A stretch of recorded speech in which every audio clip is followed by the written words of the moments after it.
Remembrance Day is approaching, a time to reflect on the heroic actions of our war veterans. Today, we're sharing the story of a Canadian soldier who spent nearly 4 years as a prisoner of war in a Japanese prison camp during World War II.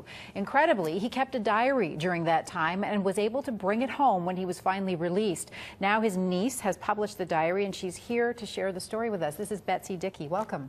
Thank you for having me. So now, Betsy, this is the actual diary. This is. Look at that. And do you have any idea how your uncle was able to keep that in the camp all that time and then bring it home? No, because he would have been in, if they had found it, would they have killed him? He would have been tortured and killed. Mm-hmm. Look at that. That's amazing. I'm going to put it down. So you don't know how he got it out of there? No. Where he hid it all that time.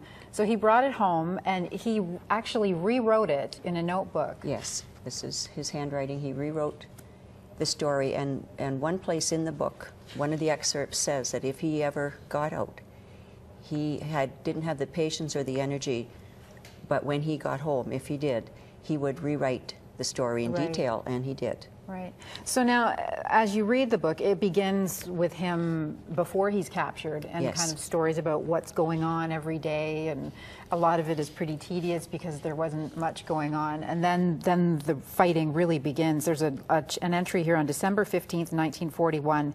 He says, "They came over in hordes. There was no stopping them. The water near the shore was unforgettable. It was absolutely red with blood."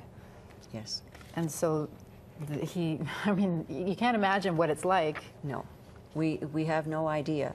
However, this is the reason that I have wanted to promote, so that the next generations know the sacrifice that was made. Right. We have a few pictures that are included in the book. What was his full name? You call him Uncle Mac in the title of the book, Uncle Mac's Hong Kong Diary. Philip McMillan Galley. Okay. So that's him in his uniform. Yes. And this is one of the camps where he was kept. And it's pretty grim conditions. And I noticed a lot of his entries, once he was a prisoner, are fairly short. And a lot of them are about food and cigarettes.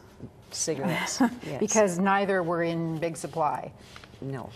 And so that was what you concentrate on the whole time, right? Because there's a picture, he's in the middle, right? Front row middle? Yes, he is. And all of them got pretty thin. He writes about people dying of diphtheria and dysentery. Yes. And how they were all starving to death. Now this is when he came home.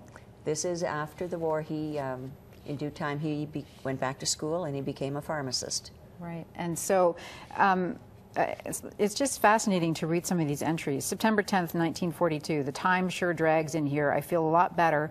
We had tea, chocolate milk, tomato juice, and soup for our meals today, half a cup each time.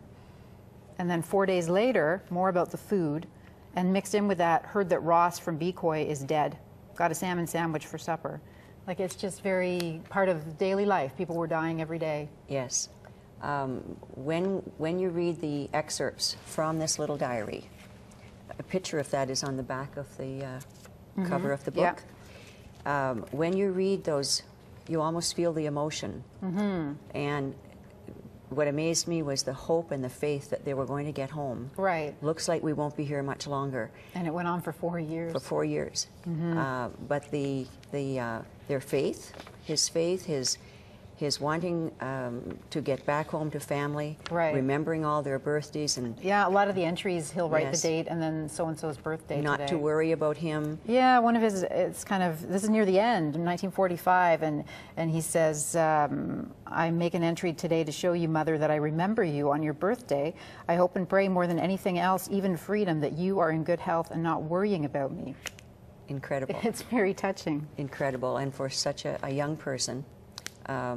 But they were very, very loyal to the country, to the commitment they made, and so we must continue to tell their story. And where can people get this book?